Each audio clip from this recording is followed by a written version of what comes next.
Hey friends, if you wish to fix Windows Update error 0x800f0986 on your Windows computer, then please watch this video. I will guide you through the resolutions. Right click on the Start button, select Settings from the menu, go to the System tab on the list on the left hand side, scroll down and select Troubleshoot. Select Other Troubleshooters and click on Run corresponding to the Windows Update Troubleshooter. The next solution is to reset Windows Update components. So we have a script for this here. Search for reset. Okay, I will share the script in the description section of the video.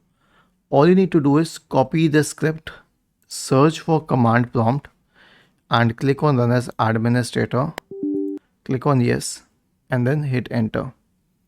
Okay, and I'll tell you what the script will do.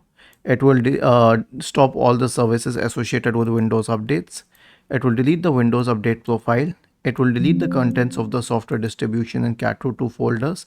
It will re-register all the DLLs associated with it. And then it will reset WinSock, and then finally it will restart all the services. Was this helpful? If yes, then please subscribe to the channel. If not, then let us know in the comment section of the video on how we could help you further. Thank you for watching this video and have a nice day.